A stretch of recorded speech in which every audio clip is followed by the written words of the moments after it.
Hello बच्चों, welcome to दक्षिणा learning platform and this amazing session. और इस सेशन में डिस्कस करने वाले हैं JEE advance 2013 chemistry paper 2, chemistry paper 1 13 वाला हम ऑलरेडी डिस्कस कर चुके हैं। आई होप आप लोगों को पसंद आया होगा। पेपर 2 में देखिए सबसे पहला क्वेश्चन, तो बेसिकली इसमें भी 3 सेक्शन है। सेक्शन 1 में क्या है बच्चों, आपके पास 8 मल्टीपल चॉइस क्वेश्चंस हैं जिनमें वन और more than one correct answers हो सकते हैं। सेक्शन 2 में आप जाओगे तो आप पाओगे कि आपके पास कॉम्प्रिहेंशन है 4, ठीक है, सिंगल करेक्ट ही उसमें क्या है क्वेश्चंस है आपके पास, हर कॉम्प्रिहेंशन में 2 क्वेश्चन। और सेक्शन 3 जो है वो आपके पास लिस्ट मैच का है, 4 लिस्ट मैच के क्वेश्चन है, टोटल 40 क्वेश्चंस 20 क्वेश्चंस यहाँ पे हैं स्टार्टिंग फ्रॉम 21 टू 40।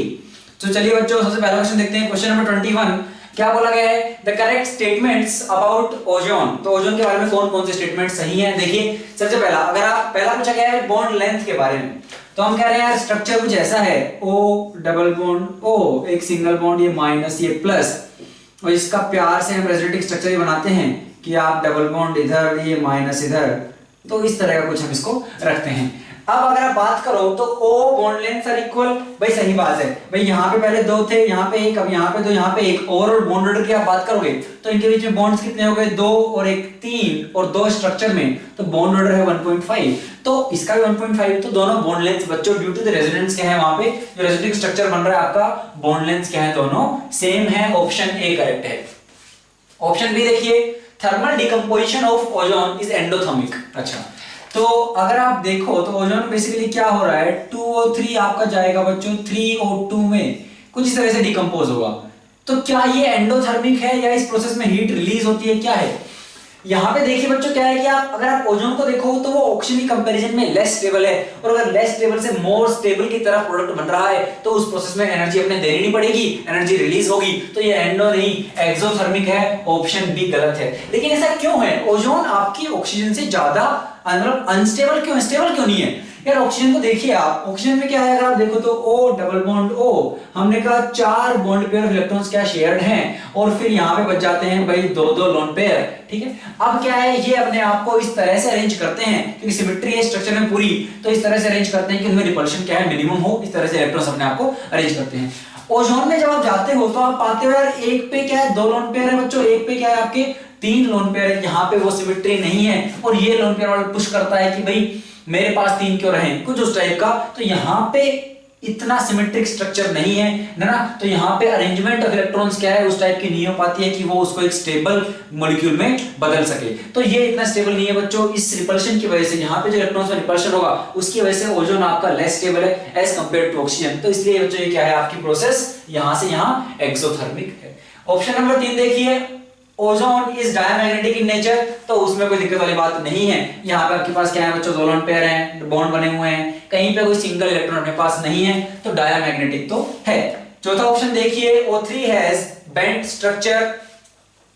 तो अगर आप देखिए तो यहाँ पे ये रहे अपने पास एक लोन पेयर, और इस लोन पेयर की वजह से क्या होगा भाई, यहाँ पे lone pair bond pair repulsion होगा, और यहाँ पे जो स्ट्रक्चर मिलेगा आपको बेंट स्ट्रक्चर ही मिलता है। ऑप्शन डी भी सही है। तो बच्चों करेक्ट ऑप्शन जो आपके हैं वो है ए, सी एंड डी। जहां पे आप गलती कर सकते थे वो था ऑप्शन नंबर बी कि भाई डिकम्पोजिशन है तो एंडोथर्मिक ही होना चाहिए। नहीं, डिपेंड करेगा कि आप अनस्टेबल से स्टेबल बना रहे हैं, स्टेबल से अनस्टेबल। अगर भाई ये अनस्टेबल है और स्टेबल कुछ बन रहा है तो बच्चों को एक्सोथर्मिक प्रोसेस आपकी होगी। दूसरा देखिए क्वेश्चन नंबर 22 क्या पूछा गया है भाई, बेरिलियम है 49 प्लस x है, इधर बेरिलियम 48 और y। तो हमें बताना है यार x और y के कॉम्बिनेशंस क्या क्या हो सकते हैं। बहुत ही आसान क्वेश्चन है बच्चों, सिंपल अपने को यहां से देखते जाना है कि भाई गामा हो गया x मान लेते हैं, तो न्यूट्रॉन होना पड़ेगा y को। अगर आप देखो तो एटॉमिक नंबर 4 4 बराबर हैं, क्या एटॉमिक मास जो है वो बराबर है। मास नंबर अगर हम बात करें मास नंबर की, हमने कहा यार यहाँ पे 9 है, यहाँ पे 8 है, न्यूट्रॉन का होगा 0 1, 8 + 1 9, ऑप्शन ए हो सकता है। प्रोटॉन और ड्यूटेरियम, प्रोटॉन हमने कहा 1 1 होगा, ड्यूटेरियम क्या होगा बच्चों 1 2, भाई हाइड्रोजन का ये हाइड्रोजन ड्यूटेरियम, और फिर क्या है आपका ट्रिटियम, तो मतलब प्रोटियम ड्यूटेरियम ट्रिटियम। तो हमने कहा एटॉमिक नंबर 1 और ये मास नंबर 2, तो यहाँ पे 9 1 10 8 2 10 4 1 5 4 1 5 बी भी संभव है। तो चलो आगे देखो, न्यूट्रॉन और आपका क्या है बच्चों ड्यूटेरियम। तो हमने कहा न्यूट्रॉन हुआ तो 0 1, ड्यूटेरियम है 1 2। हमने कहा यार यहाँ पे क्या बैलेंस नहीं होगा, एटॉमिक नंबर बैलेंस नहीं होगा, 4 और 0 4 4 1 5 नहीं हुआ मैच। गामा और प्रोटॉन, प्रोटॉन में बच्चों आपका क्या आएगा, यहाँ पे आएगा 1 1, गामा में क्या है, कुछ भी नहीं है, तो हमने कहा 4 है, लेकिन यहाँ पे प्रोटॉन की वजह से एटॉमिक नंबर क्या हो गया 4 1 5, तो ऑप्शन डी भी गलत है। तो only correct statements for the question would be option number A and B. आगे चलते हैं बच्चों, क्वेश्चन नंबर 23, ठीक है, मेटलर्जी से क्या पूछा गया है, the carbon based reduction method is not used for the extraction of. अच्छा, तो पहले देखिए टिन है कैसेट्राइट से, तो टिन कैसेट्राइट से बच्चों ये कार्बन रिडक्शन ही करते हैं। पहले अपने पास है SnO2, हमने कार्बन के साथ रिएक्शन करवाई, क्या मिलता है अपने को, यहाँ पे मिलता है बच्चों CO प्लस आपको टिन यहाँ पे मिलती है, 2 कर लीजिए, ठीक है। तो SnO2 से क्या है बच्चों, अगर आप देखोगे तो आपको कार्बन रिडक्शन करवाओगे, कार्बन मोनोऑक्साइड बनती है, क्योंकि हम पढ़ते हैं कि यार हाईयर टेम्परेचर पे क्या होगा, आपका कार्बन से कार्बन मोनोऑक्साइड बनने का जो डेल्टा G है वो ज्यादा नेगेटिव होगा एज कंपेयर टू CO2। तो आपका कुछ भी हो, कार्बन रिडक्शन यूज कर रहे हैं उतना ही पूछा है, ठीक है, ज्यादा डिटेल में नहीं जाते हैं। तो हमने कहा ऑप्शन ए करेक्ट है। आयरन Fe2O3 से, तो हमने कहा ये भी सही है, हेमेटाइट है आपके पास, और अगर आपको याद हो ब्लास्ट फर्नेस में, ठीक है, रिएक्शंस होती हैं तो वहां पे कार्बन रिडक्शन ही होता है, कोई बड़ी बात नहीं है बच्चों। कार्बन आपका ऑक्सीजन से कंबाइन करता है, CO2 बनता है, फिर आपकी CO2 क्या है, ऑक्सीजन से दोबारा कंबाइन करती है बच्चों, CO बनती है, और फिर ये CO रिड्यूस करती है मेनली इसको, और ये बनाता है बच्चों CO2 ना, प्लस हमें आयरन यहाँ से मिल जाता है। तो हमने कहा यार आपका Fe2O3 से Fe अगर आपको चाहिए तो वो भी कार्बन रिडक्शन ही है, तो हमने कहा यार ऑप्शन बी भी सही है। अगर आप बात करोगे ऑप्शन सी की, एल्यूमिनियम Al2O3 से, यहाँ पे बच्चों गलत हो जाएगा, कार्बन रिडक्शन नहीं यूज करते हैं हम इसमें इलेक्ट्रोलाइटिक रिडक्शन करते हैं, होल-होरेल्ट अगर आपको याद हो प्रोसेस, तो होल-होरेल्ट प्रोसेस है, इसमें इलेक्ट्रोलाइटिक रिडक्शन। और डोलोमाइट से मैग्नीशियम, ये भी इलेक्ट्रोलाइटिक है, तो ये भी गलत हो जाएगा। तो करेक्ट ऑप्शन यहाँ पे कौन कौन से बच्चों इस क्वेश्चन, इसके लिए ऑप्शन ए एंड बी। अगला क्वेश्चन देखिए, क्वेश्चन नंबर 24, क्या बोल रहे हैं, thermal dissociation equilibrium of CaCO3 is studied under different conditions. क्या हो रहा है भाई, आपका कैल्शियम कार्बोनेट डिकम्पोज है ना, ये हो रहा है CaO प्लस CO2, तो यहाँ पे अगर आप देखो तो only gases product is CO2, ठीक है। इसके लिए पूछ रहा है इक्विलिब्रियम में है तो क्या क्या करेक्ट है, delta H is dependent on temperature. अच्छा, तो क्वेश्चन आपने कई क्वेश्चन देखे होंगे जहां पे अपन जो है भाई डेल्टा H को और डेल्टा S को जो है टेम्परेचर से इंडिपेंडेंट मान के चलते हैं, वो बहुत ही छोटी रेंज आपकी होती है। लेकिन अगर आप ध्यान से देखो तो आपने एक फॉर्मूला पढ़ा होगा बच्चों, कौन सा, कि यार कांस्टेंट टेम्परेचर पे DH is equal to CP dt, तो यहां से आप इंटीग्रेट करके निकालोगे तो आप पाओगे यार कि डेल्टा H एट T2 आपका आता है बच्चों delta H at T1 plus CP delta T। तो डिपेंडेंट तो है, टेम्परेचर पर डेल्टा जो आपका डिपेंड करता है, एंथैल्पी टेम्परेचर डिपेंडेंट होती है, तो ऑप्शन ए करेक्ट है। Option number B, the K is dependent on its initial concentration, initial amount of CaCO3, तो ये बकवास ऑप्शन है भाई। आप CaCO3 कुछ भी लो, CaO कुछ भी लो, CO2 कुछ भी लो, उस पे आपका इक्विलिब्रियम कांस्टेंट डिपेंड नहीं करेगा, वो डिपेंड करता है आपका टेम्परेचर पे। तो ऑप्शन बी वाहियात है। आपको एक पल के लिए देखने को लग सकता है कि यार अगर CaCO3 डालोगे तो सॉलिड है, थोड़ा भी डिसोसिएट हुआ CO2 बनेगी, पार्शियल प्रेशर बढ़ेगा। किसी एक टेम्परेचर पे आपका इक्विलिब्रियम कांस्टेंट बच्चों चेंज नहीं हो सकता, इनकी अमाउंट्स आपके इक्विलिब्रियम कांस्टेंट को चेंज नहीं कर पाएंगे, ध्यान रखना, ठीक है। अच्छा, ऑप्शन नंबर सी देखिए, the K is independent on pressure of CO2 at temperature. अब यहां पे गलती क्या कर सकते हैं बच्चे, कि आप लिख सकते हैं यार Kp would be partial pressure of CO2, क्योंकि यहां पे कुछ और तो है ही नहीं, तो आप हो गया Kp is dependent on partial pressure of CO2। नहीं भाई, आप हो सकता है ये डाला तो आपका क्या हो सकता है, वो इक्विलिब्रियम एस्टेब्लिश नहीं होगा। तब इसका प्रेशर अगर ज्यादा हुआ तो वहां पे आप Kp डिफाइन नहीं करोगे, वहां पे आप रिएक्शन कोएफिशिएंट ये Qp डिफाइन करोगे, फिर Kp के वाला जो पार्शियल प्रेशर होगा रिएक्शन उस पर दोबारा आएगी, तो जो Kp है उसके अकॉर्डिंग पार्शियल प्रेशर होगा, वो आपका किसी पर्टिकुलर टेम्परेचर पे कांस्टेंट रहेगा, that would be independent of partial pressure of CO2 as well as independent of your concentration of CaCO3। It doesn't matter कितना आपके पास CaCO3 है, नहीं करता है, जब तक कि आपका टेम्परेचर कांस्टेंट है। तो हमने कहा यार ये क्या है, ऑप्शन सी सही है, इंडिपेंडेंट बोला था, इंडिपेंडेंट ही है। ऑप्शन नंबर डी देखिए, delta H is independent of the catalyst if any. अब कैटलिस्ट आपका जो एंथैल्पी को चेंज नहीं करता है, वो आपकी रिएक्शंस की जो रेट है बच्चों उनको क्या कर देता है आपका, है ना, जितना फॉरवर्ड रिएक्शन को आपका क्या करेगा, वो स्पीड अप करेगा, उतनी बैकवर्ड को भी करता है, तो वो इक्विलिब्रियम को जल्दी अचीव करने में आपकी मदद करता है। लेकिन आपका जो है कैटलिस्ट वो रिएक्शन की एंथैल्पी वगैरह वो चेंज नहीं करता है, तो ऑप्शन डी भी हमारा सही है। तो इसके जो करेक्ट ऑप्शंस आएंगे बच्चों हो जाएंगे option A, C and D. आगे बढ़ते हैं बच्चों, क्वेश्चन नंबर 25 क्या पूछा गया है, द KSP ऑफ Ag2CrO4। तो इसकी KSP दे रखी है इतनी है, और बोल रहे हैं भाई सॉल्युबिलिटी कितनी होगी, Ag2CrO4 की किसमें 0.1 मोलार AgNO3 में। तो काफी आसान है बच्चों, कैसे करेंगे भाई, आपके पास क्या है Ag2CrO4, वहां से क्या मिलेगा आपको, मिलेगा 2Ag प्लस CrO4 2 माइनस। ध्यान देने की बात क्या है, अगर इसकी सोल्युबिलिटी S है तो ये बनेगा 2S, ये बनेगा S, लेकिन 0.1 मोलार AgNO3 में है, तो यहां से भाई ये तो स्ट्रॉन्ग इलेक्ट्रोलाइट है, पूरा टूटेगा, तो आपको मिलेगा 0.1 molar Ag plus and 0.1 molar NO3 minus. तो हमने कहा प्लस 0.1 और कर लीजिए, ठीक है। अब KSP पूछ रहे हैं भाई, इतनी दे रखी है, तो हमने कहा KSP है 1.1 इन 10 टू द पावर -12, ठीक है, इज इक्वल टू KSP क्या होगी भाई, Ag प्लस का कंसंट्रेशन का स्क्वायर, Ag प्लस कंसंट्रेशन कितना है, इतना, उसका स्क्वायर इनटू CrO4 माइनस का कंसंट्रेशन, वो कितना है S। अब क्योंकि सोल्युबिलिटी काफी कम होगी 0.1 की कंपैरिजन में, कैसे पता लगा भाई, KSP कितना है 10 -12 के ऑर्डर का है, और यहां से क्या आएगा भाई, अगर सोल्युबिलिटी आप S मानो, इसको इग्नोर मार दो एक पल के लिए, तो हमने कहा 2S आता है यहां से, S आता है यहां से, 2S का होता है स्क्वायर, S का आता सिंपल इनटू S, तो बनता 4S क्यूब, और 4S cube equal 10 to the -12, मतलब फिर भी आपका मोटा मोटा 10 to the -4 10 to the -3 type का आ रहा है क्या बच्चों, सोल्युबिलिटी, लेकिन 0.1 है ये, तो 2S 0.1 की कंपैरिजन में बच्चों कुछ नहीं होगा, तो यहां से क्या आ गया, यहां से आ गया भाई 0.01 इनटू सोल्युबिलिटी S, और ये क्या हो जाएगा, इधर जाएगा मल्टीप्लाई हो जाएगा, तो यहां पे क्या होगा, सोल्युबिलिटी कितनी जाएगी भाई 1.1 10 to the power -10 फाइनली आपकी आएगी, क्योंकि वो 0.01 जो था वो इधर आके 100 मल्टीप्लाई होगा बेसिकली, तो इतना आएगा आपके पास सोल्युबिलिटी। तो हमने कहा आंसर आ जाना चाहिए भाई 1.1 × -10, ऑप्शन नंबर डी। ठीक है बच्चों, काफी बेसिक सवाल बहुत कराया जाता है, नोट्स में आराम से ऐसे क्वेश्चंस मिलेंगे आपको। आगे देखिए क्वेश्चन नंबर 26, क्या बोला गया है भाई, आपके पास ये है ना पैरा क्रिसोल टाइप का, तो OH है, CH3 है आपके पास, और CHCl3OH माइनस अपना क्या है, रिएजेंट है। पूछ रहे हैं यार मेजर माइनर प्रोडक्ट क्या बनेगा, दोनों पूछे हैं मेजर और माइनर, क्योंकि मल्टीपल चॉइस है ना, मतलब मोर देन वन करेक्ट है।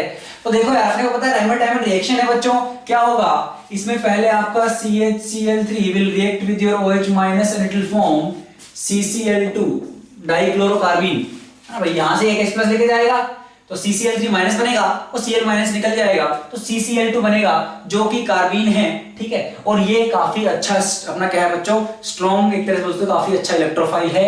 ये क्या करेगा, और क्योंकि बेसिक मीडियम है तो वो इस फिनोल का H+ खा जाएगी, माइनस बच जाएगा। माइनस की वजह से क्या हुआ भाई, ये रिंग अब जो है बच्चों काफी एक्टिवेट हो चुकी है, इसकी न्यूक्लियोफिलिक पावर बढ़ चुकी है, तो आपका जो इलेक्ट्रोफाइल है उस पर ये तुरंत अटैक कर देगी। तो हमने कहा इधर में CH3 था, O- जो बना ये इधर आएगा, ये इधर, हमने कहा कार्बन पे क्यों लेके जा रहे हैं अपन माइनस चार्ज को, क्योंकि भाई देखो एक ऑक्सीजन पे माइनस है, कार्बन पे है, कौन ज्यादा न्यूक्लियोफिलिक है, कार्बन वाला, ऑब्वियस सी बात है ना, ऑक्सीजन की इलेक्ट्रोनेगेटिविटी ज्यादा है। तो यहां से हमने क्या बनाया, हमने कहा यार कुछ ऐसा बना लीजिए, ये CH3 यहाँ पे माइनस आ गया, यहाँ पे बच्चों डबल बॉन्ड आ गया, और फिर CCl2 जब इस पे अटैक करता है तो CCl2 यहाँ पे जो H होगा वो H+ चला जाता है इसके साथ, क्योंकि इस पे माइनस चार्ज तो रहता ही है। तब भी भाई अगर इसने माइनस वाले ने अटैक किया तो इसके वेकेंट वाले ऑर्बिटल पे किया ना, तो ये लोन पेयर जो है वो तो उसके पास तब भी था, तो इसके पास माइनस चार्ज था, H+ गया, वो H+ इस माइनस ने लिया CCl2 वाले ने, CHCl2 बन गया, और H+ गया, यहाँ माइनस आया, वो इधर ये वापस, तो दोबारा से आपका बच्चों क्या बन जाएगा, ये दोबारा से आपका CH3, यहां पे लग गया CHCl2, यहां पे आ गया O-। अब दो बार एक्वस जो है अपना वाटर अटैक मारेगा, Cl बाहर निकलेगा, बेसिकली OH- दो बार अटैक करवाइए, OH आएंगे, वाटर बाहर निकालिए, डबल बॉन्ड O आएगा, एक कार्बन पे दो OH अनस्टेबल हैं, तो क्या बन गया, ये फिनोक्साइड था, पैरा पे CH3 था, हमने कहा इधर CHO आ गया। तो एक तो ये है आपका मेजर प्रोडक्ट, लेकिन यार ये अटैक तो पैरा से भी हो सकता था, बिल्कुल हो सकता है, तो हमने कहा ऑर्थो से ही क्यों, पैरा से भी कराओ भाई, करा देते हैं। तो हमने कहा यार जो O- है ना, और आपके पास कुछ ऐसा अपन ने बना रखा था, तो ये यहाँ अटैक करे, ये इधर शिफ्ट हो, ये माइनस आ जाए आपका पैरा पोजीशन पे, तो यहां से आपके पास जो बन जाएगा वो होगा कुछ ऐसा, बना लीजिए। तो हमने कहा भाई डबल बॉन्ड O, यहाँ पे CH3, इसने यहाँ पे माइनस आया बच्चों, उस माइनस ने CCl2 पे अटैक कर दिया, इस पे माइनस अब भी है, लेकिन अभी H+ जैसा यहाँ पे कुछ नहीं है, तो यहाँ पे C और H का बॉन्ड था, आपने H+ निकाला, CCl2 ने H+ लिया, यहाँ माइनस ने वापस गया, रिंग की एरोमेटिसिटी वापस आ गई। इस केस में ऐसा नहीं हो पाएगा, क्यों, क्योंकि यहाँ पे है ही नहीं CH, यहाँ पे C और CH3 है, CC के जो बॉन्ड बना है वो बॉन्ड नहीं टूटेगा, तो यहाँ पे क्या कर सकते हैं हम, कुछ नहीं है भाई, ये CCl2 जो है माइनस है, तो तो ये सॉल्यूशन से ले लेगा H+, तो यहाँ पे सिंपल ये बन के रह जाएगा ना, यहाँ पे एरोमेटिसिटी बची है रिंग की, और ये अपना एक माइनर प्रोडक्ट होगा बच्चों। और ये अगर आप देखो तो सेम ये प्रोडक्ट आपका कौन सी की बात कर रहे हैं कि आपका डबल बॉन्ड O हो, इधर डबल बॉन्ड्स हो, इधर आपका बच्चों CH3 हो, यहाँ पे CHCl2, this is Q given in your options, this is minor product and major product would be this option and this is given to you guys in option number S, ठीक है, as a major product. This will accept H+ solution, no big deal. तो यहाँ पे क्या आ जाएगा अपने पास, the correct statements, so correct options would be option number Q and option number Q और S, basically B and D.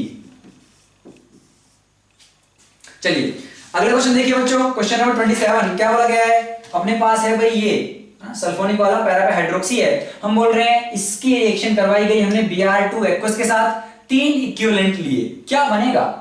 अब यार देखिए ये हम ऑलरेडी कर चुके हैं, जब आप भाई फिनोल के साथ करवाते हो, फिनोल के साथ करवाते हैं, एनिलीन के साथ भी करवाते हैं, ये ब्रोमीन और वाटर की रिएक्शन, और अपने को ट्राइब्रोमो वाला मिलता है, ट्राइब्रोमोफिनोल मिलता है, ट्राइब्रोमो आपको एनिलीन मिलता है। तो यहाँ पे क्या होगा, क्या ये SO3H हटके यहाँ पे भी ब्रोमीन लग जाएगा, लग तो जाता है भाई, ये सल्फोनिक वाली वैसे भी रिवर्सिबल होती है, तो क्या होगा, हमने कहा भाई 2 पोजीशन पे तो पहले लगा लीजिए सीधा सीधा, कोई दिक्कत वाली बात नहीं है। कौन कौन सी, इस ऑर्थो पे और इस ऑर्थो पे, क्योंकि यार ये फिनोल का जो +M का इफेक्ट जाएगा वो जाएगा ऑर्थो पोजीशन पे और पैरा पोजीशन पे। यहाँ पे H है तो H+ तो लूज कर देगा, पर जैसा आपका इलेक्ट्रोफिलिक एडिशन रिएक्शंस में होता है, आपका इलेक्ट्रोफाइल आया, पैरा पोजीशन पर अटैक किया, ठीक है, पैरा पोजीशन पर अटैक किया इलेक्ट्रोफाइल ने, वहां से फिर जो पोजीशन होगी वेरी इनकी एरोमेटिसिटी चली जाएगी इस चक्कर में, तो एरोमेटिसिटी गेन करने के लिए H+ यहां से जाएगा, माइनस आएगा, वो दोबारा रिंग की एरोमेटिसिटी ले आएगा।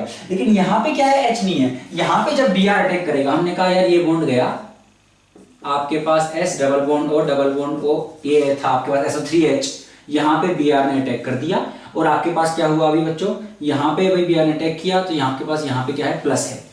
अब यहां से एरोमेटिसिटी कैसे वापस आएगी बच्चों, कि भाई कुछ नहीं, यहाँ से SO3 निकल जाता है बच्चों, ये लोन पे यहाँ अटैक करते हैं, और ये आप माइनस वाला आपका बेसिकली यहाँ इस कार्बन पे आ जाते हैं, माइनस प्लस बॉन्ड बन जाता है, और ये SO3 यहाँ से निकल जाता है। तो यहाँ से SO3 निकल जाएगा, इसको बोलते हैं बच्चों इप्सो। इप्सो क्यों, जब एक इलेक्ट्रोफाइल आए और अगर वो हाइड्रोजन हटा रहा है बेंजीन रिंग से, तो वो तो अपना नॉर्मली अपन जो बोलते हैं भाई इलेक्ट्रोफिलिक एरोमेटिक सब्स्टिट्यूशन हुआ है, और अगर उस हाइड्रोजन की जगह कुछ कोई अलग ग्रुप छोड़ के जाए, जैसे यहाँ पे SO3 चला गया है, तो उस केस में बच्चों उसको बोलते हैं इप्सो मैकेनिज्म। तो हमने कहा यार यहाँ पे Br आ गया, यहाँ पे Br आ गया, और यहाँ पे Br आ गया, और SO3 आपका बेचारा निकल गया, ठीक है। तो कुछ इस तरह का मिलेगा आपको, अभी ट्राइब्रोमो सब्स्टिट्यूटेड ही मिलेगा। एक वैसे भी यार इस क्वेश्चन में जो ऑप्शन दिए गए ना बहुत ही वाहियात है, क्यों, OH की मेटा पोजीशन पे उन्होंने क्या Br सब्स्टिट्यूट करवा दिया है ना, तो केवल एक ही ऑप्शन है जिसमें केवल पैरा पे करवा रहे हैं, तो आपके पास वैसे भी कोई ऑप्शन था नहीं, क्योंकि उन्होंने किसी भी ऑप्शन में सल्फोनिक को एक ऑप्शन में रखा है, लेकिन उस केस में भी उन्होंने क्या है इस मेटा पोजीशन पे Br को लगा दिया है, वो तो नहीं होने वाला था। तो ऑब्वियस सी बात है इसमें एक ही ऑप्शन बचता है अपना, ये वाला और ऑप्शन नंबर बी। तो काफी आसान था बच्चों, ये वाला भी आसान था, क्योंकि आपको पता है अगर CH3 ना होता तो हम इस रीमन टेबल में अपन ऑर्थो वाला भी बनाते हैं, है ना, सैलिसाइलडिहाइड अपन ऑर्थो बनाते हैं, पैरा वाला भी बनाते हैं। तो अब पैरा पे जब CCl2 जाएगा, अगर आपको मैकेनिज्म पता थी, बेसिक्स आपके अच्छे थे, तो आप CCl2 को यहां लाते, H+ नहीं जा पाता, आपको ऑप्शन दिख जाता माइनर में, कोई बड़ी बात नहीं थी, ठीक है बच्चों। अब चलते हैं हम इस सेक्शन का अपना लास्ट क्वेश्चन, जो कि अगेन एक ऑर्गेनिक केमिस्ट्री से ही है। क्वेश्चन नंबर 28 देखिए बच्चों, क्या बोला गया है, after completion of the reactions 1 and 2 the organic compounds in the mixture would be. तो बोल रहे हैं भाई एसीटोन है, उसकी रिएक्शन हमने क्या रिएजेंट्स डाले हैं, ब्रोमीन है, 1 मोलर अपने पास था एसीटोन ना, 1 मोल था एसीटोन, 1 मोल ही है Br2, और अपने पास एक्वस क्या जो बेसिक मीडियम अपने पास बेसिकली यहाँ पे, और एसीटोन की रिएक्शन दोबारा करवा रहे हैं Br2, और यहाँ पे अपने पास एसिड है। तो बोल रहे हैं भाई क्या क्या बनेगा, इस केस में ये भी बच्चों क्या है अपने पास 1 मोल ही है। हमें बताना है यार जब रिएक्शन होगी तो क्या क्या बनेगा। अगर आप ऑप्शंस देखो, इन्होंने क्या बहुत सारी चीजें दे दी हैं, P दिया है जहां पे भाई यहाँ का एक H+ हटा के Br लगाया है, ऐसे भी ऑप्शन दिए हैं जिधर दोनों तरफ लगा दिए हैं, CBr3 दोनों तरफ, एक तरफ यहाँ पे इन्होंने क्या हेलोफोम वाला करवा दिया है, हेलोफोम का जो दूसरा प्रोडक्ट बनता है CHBr3 वो भी दिया है। और ऑप्शंस देखिए यार, बोल रहे हैं रिएक्शन 1 जब खत्म होगी तो P बनेगा, ये Br बनेगा, रिएक्शन 2 में भी P बनेगा। कुछ ऑप्शन से बोला यार एसीटोन भी बचेगा, और क्या बनेगा, U बनेगा, ये बनेगा। एक में बोला है यार ये बनेगा, एसीटोन भी मिलेगा और रिएक्शन 2 में पी मिलेगा। मतलब इस तरह का इन्होंने कुछ यहाँ पे सवाल बनाया है। अच्छा क्वेश्चन है, बेहतरीन है। क्यों है देखिए, क्योंकि हम बोल रहे हैं यार अपने पास एसीटोन है और अगर आप Br2 और ये OH माइनस करवाओगे तो ये तो अपनी क्या है बच्चों, हेलोफॉर्म वाली रिएक्शन है ना, ब्रोमोफॉर्म। तो इसमें क्या होगा, इसमें बेसिकली पहले बेस भाई ये डबल बॉन्ड O, यहाँ पे जो आपके पास 3 H हैं, एक H प्लस को लेके जाएगा, OH माइनस माइनस आएगा, कॉन्जुगेशन में जाएगा। वो निकला इसलिए क्योंकि वो एसिडिक था, क्योंकि वो उसके साइड में कार्बोनिल ग्रुप है, तो उससे कॉन्जुगेशन में जाके उसका कॉन्जुगेट स्टेबल हो रहा है, H प्लस निकला। जैसे ही माइनस आया, आपके पास जो Br है वो अटैक करेगा यहाँ, ये निकलेगा। तो हमने कहा क्या बनेगा, तो हम बेसिकली हेलोफॉर्म की तरफ जा रहे हैं। हमने कहा CH2Br। अगर अब मैंने 2 बार और यही सेम चीज करवा दी, अगर हम बोल रहे हैं, मैं लिख देता हूं यहाँ पे बच्चों, रिपीट 2 टाइम्स, हेलोफॉर्म की मैकेनिज्म है। अगर आप इसी चीज को 2 बार रिपीट करोगे तो आपके पास क्या आ जाएगा, यहाँ पे आ जाएगा CBr3।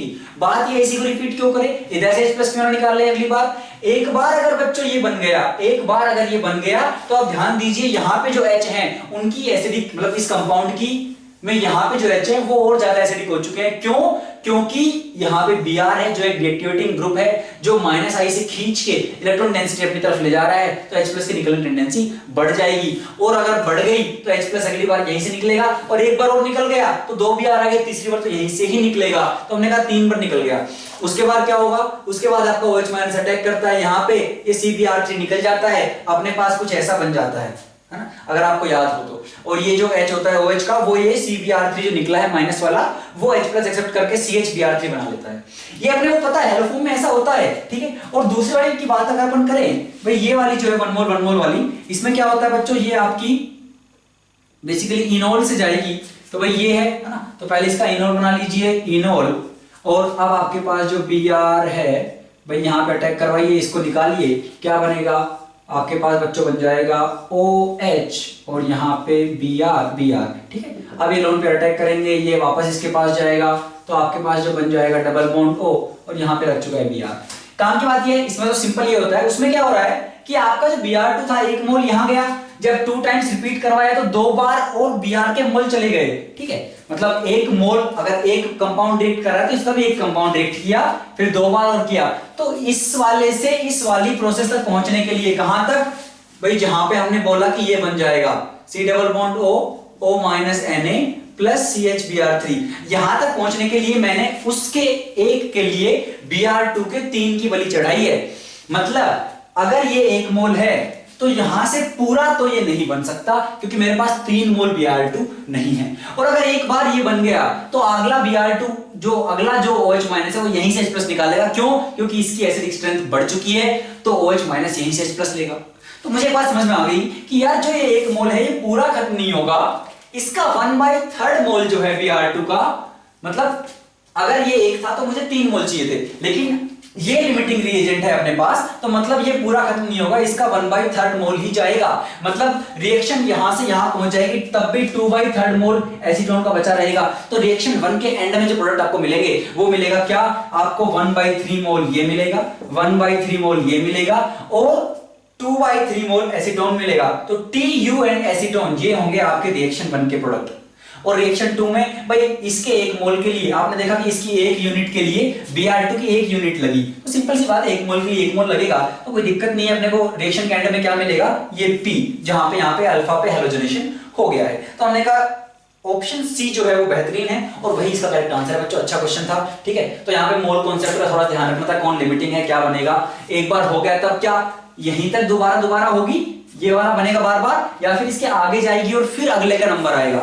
मतलब ऑब्वियसली ऐसा नहीं होगा कि भाई ये एक बना और फिर यहीं से चलेगा, वो साइमल्टेनियसली कई सारे बन रहे होंगे, लेकिन जैसे इसका कंसंट्रेशन बढ़ जाएगा तब ये ज्यादा एसिडिक है तो ये वाला चलने लगेगा। 1 मोल बहुत होता है, ठीक है। तो उस चक्कर में क्या होगा आपका, वो 1/3 बनेगा और 2/3 फाइनली इसके बच जाएंगे। Option number C. आगे बढ़ते हैं बच्चों, क्वेश्चन नंबर 29 और अपना सेक्शन 2 का पहला पैराग्राफ है। क्या पूछा गया है पैराग्राफ में कि भाई ये fixed mass m of a gas is subjected to transformation of states from K to L, L to M, M to N, N to K। Basically PV diagram है, स्ट्रेट फॉरवर्ड, काफी सबसे मतलब बहुत ही बेहतरीन लल्लू क्वेश्चन है ये अपना, ठीक है। क्या दिया हुआ है देखिए, तो भाई एक गैस को हम पहले K से L लेके गए हैं, L से M लेके गए हैं। पहला क्वेश्चन पढ़िए क्या बोल रहे हैं, द सक्सीडिंग ऑपरेशंस जो हो रहे हैं यहाँ पे, तो जो ट्रांसफॉर्मेशन करवा रहे हैं उनमें बेसिकली क्या हो रहा है, कहां पे हीटिंग है कहां पे कूलिंग है वो पहचानना है अपने को। यार इस लाइन के अक्रॉस अगर आप देखोगे इसके अलोंग K से L में इसके अलोंग देखें तो हम कह रहे हैं प्रेशर कांस्टेंट है, वॉल्यूम बढ़ रहा है, तो हमने कहा PV equals nRT। Pressure constant है, वॉल्यूम बढ़ रहा है मतलब टेंपरेचर बढ़ रहा होगा, टेंपरेचर बढ़ रहा है मतलब क्या हो रही है वहां पे, हीटिंग हो रही होगी, तो हमने कहा पहले हो रही है हीटिंग। फिर इस लाइन के अलोंग क्या है बच्चों, वॉल्यूम कांस्टेंट है, वॉल्यूम कांस्टेंट है, प्रेशर कम हो रहा है मतलब टेंपरेचर कम हो रहा होगा, टेंपरेचर कम हो रहा है मतलब क्या हो रही है, कूलिंग। इसके अलोंग आप आओगे तो प्रेशर कांस्टेंट है, वॉल्यूम कम हो रहा है, वॉल्यूम कम हो रहा है मतलब क्या हो रही है, वॉल्यूम कम तो आपका टेम्परेचर कम, टेम्परेचर कम मतलब कूलिंग, और इसमें अगेन आपका प्रेशर बढ़ रहा है, वॉल्यूम कांस्टेंट मतलब टेम्परेचर बढ़ रहा है, तो ये हो जाएगी हीटिंग। तो HCCH आना चाहिए, ऑप्शन नंबर सी। बहुत ही बेसिक था बच्चों। सेकंड देखिए इसका क्वेश्चन, ये पूछ रहे हैं कि कौन सा पेयर आइसोकोरिक है, मतलब वॉल्यूम कांस्टेंट, वॉल्यूम कांस्टेंट मतलब आपका N से K, और हम वही अपन ऐसे जाए थे, K से L गए थे, L से M आए थे, तो अपनी ये है वॉल्यूम कांस्टेंट और ये है, तो हमने कहा L से M and N to K, तो L से M and N to K, option number B. आगे चलते हैं बच्चों, पैराग्राफ नंबर 2, इनऑर्गेनिक केमिस्ट्री से क्या बोल रहे हैं, Cl2 की रिएक्शन हमने करवाई कोल्ड डाइल्यूट NaOH से और एक बार हॉट कॉन्सेंट्रेटेड से करवाई, अपने को P एंड Q मिले, and P and Q both क्या है दोनों बच्चों को है सोडियम सॉल्ट है ऑक्सी एसिड्स ऑफ क्लोरीन के, ठीक है। उसके बाद Cl2 अगर SO2 से रिएक्शन करता है in presence of charcoal, A product R is formed which on reaction with P4 forming S and S on hydrolysis produces T which is nothing but an oxo acids of phosphorus। ठीक है, समझ में आ गया, काफी straight forward है, आसान सा question है बच्चों, कैसे करेंगे। तो बोल रहे हैं भाई Cl2 की NaOH से रिएक्शन करवाई कोल्ड मीडियम में, एक बार कोल्ड है ना, एक बार डाइल्यूट है, एक बार कॉन्सेंट्रेटेड है NaOH, तो क्या बनता है बच्चों, क्लोरीन डिस्प्रोपोर्शनेट करता है दोनों ही केसेस में। अगर कोल्ड डाइल्यूट है तब क्लोरीन जाता है -1 और +1 में, अगर वो क्या है बच्चों हॉट कॉन्सेंट्रेटेड है तो वो जाता है -1 में और जाता है आपका किस में बच्चों, +5 में। एक बात समझना भाई, 0 में था तो एक नीचे जाएगा एक ऊपर, नीचे कहां गया -1 में, ऊपर कहां गया एक में +1 में, और जब कॉन्सेंट्रेटेड था तो ज्यादा उसने भेज दिया तो चला गया वो +5 में। अच्छा, अब अगर आप ClO- को देखो तो ये क्या है बेसिकली, ऑक्सी एसिड की बात अगर हम करें तो HOCl है, और ClO3 क्या है, HClO3 है, ठीक है। तो क्वेश्चन 1 जो आपसे पूछा गया, क्वेश्चन नंबर 31, वो पूछ रहा है P एंड Q क्या है, hypochlorous acid and chloric acid, तो बेसिकली हमें इनका नोमेनक्लेचर करना है, काफी आसान है बच्चों।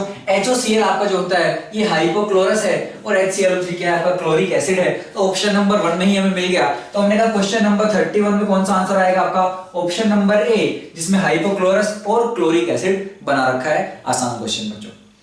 फिर पूछ रहा है RSNT ये क्या है, समझते हैं भाई। क्लोरीन अपना हमने कहा यहाँ पे 0 में है, SO2 से रिएक्शन कर रहा है, क्लोरीन एक ऑक्सीडाइजिंग एजेंट है, SO2 यहाँ पे रिड्यूसिंग एजेंट की तरह बिहेव करेगा।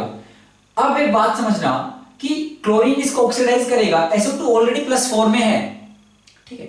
आपको ऑप्शंस जो दिए गए हैं R के लिए, ये दो ऑप्शन दे रहा है कि भाई R या तो SO2Cl2 है या फिर SOCl2 है। SOCl2 अगर आप करोगे तो यहाँ पे सल्फर +4 में ही है, यहाँ पे सल्फर +6 में है। अगर मैंने कहा यार ये +4 से ऑक्सीडाइज हुआ है क्योंकि क्लोरीन ऑक्सीडाइजिंग एजेंट की तरह बिहेव कर रहा है, और अगर ये ऑक्सीडाइज हुआ है तो +6 में ही जाएगा, +4 में तो मतलब ही नहीं बनता, तो मैंने कहा ये ऑप्शन हटा दो। और अगर आप SOCl2 को कैंसिल करोगे तो आपका C एंड D ऑप्शन बच्चों खत्म हो जाता है, अपने पास बचता है A एंड B, ठीक है। अब समझते हैं आगे, तुमने कहा R है SO2Cl2, और अगर आपको रिएक्शन याद हो भाई व्हाइट फास्फोरस के SO2Cl2 के साथ अगर आप कराओगे बच्चों तो आपको बनता है PCl5, उसको हाइड्रोलिसिस करोगे ये +5 में है तो बनेगा आपका H3PO4। एक बात समझना, अगर SOCl2 बनता उसकी व्हाइट फास्फोरस से कराते, है ना, हम कह रहे हैं अगर इन केस आपका SOCl2 बनता होता, वो अगर रिएक्शन करेगा वो बनाता है PCl3 plus H2Cl2 plus O2, वो बनाता है। लेकिन यहाँ पे आपका SOCl2 नहीं SO2Cl2 बन रहा है बच्चों, ये क्या है +6 में है, फास्फोरस 0 में है, तो ऑब्वियसली ये खुद रिड्यूस होगा, है ना, इसको करेगा ऑक्सीडाइज और अब फास्फोरस की जो ज्यादातर स्टेबल है जो +5 और +3 इतनी स्टेबल नहीं है, तो वो जाएगा PCl5 में, और ऑक्साइड जो यहाँ से मिलेगा अपने को, तो +5 वाला देख लीजिए S3PO4। तो R-SN-T रिस्पेक्टिवली क्या होंगे आपके, SO2Cl2, PCl5 and S3PO4, option number ए। ठीक है बच्चों, तो पहले का आंसर हो जाएगा अपना ऑप्शन नंबर, पहले का भी ये था, इस वाले का भी ये है, आसान कॉम्प्रिहेंशन। आगे चलते हैं बच्चों अगले कॉम्प्रिहेंशन पे, जो आपका है क्वेश्चन नंबर 33 और 34 के लिए इनऑर्गेनिक केमिस्ट्री का। ये क्या पूछा गया है, आपके पास दो इनऑर्गेनिक सॉल्ट हैं, ठीक है, डाइल्यूट HCl से रिएक्शन करवाई, तो अपने को एक की पीपीटी मिल गई और एक क्या है फिल्ट्रेट में ही रहा, ठीक है। तो एक प्रेसिपिटेट हुआ, दूसरे का कुछ नहीं हुआ।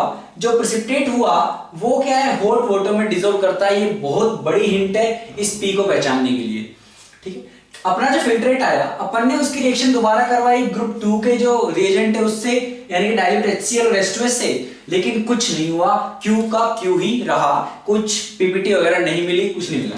अगर Q लेकिन प्रेसिपिटेट बनाता है कब, प्रेसिपिटेट R बना रहा है, ये बिल्कुल प्रेसिपिटेट है R, और कब बना रहा है, अगर हम उसकी अमोनिकल H2S से रिएक्शन करवाते हैं, यहां से बेसिक मीडियम में H2S अगर अपन करवाते हैं तो प्रेसिपिटेट मिला है R का, और R अगर हम H2O2 और NaOH से रिएक्शन करवाएं तो वो हमें एक कलर्ड देता है सॉल्यूशन S।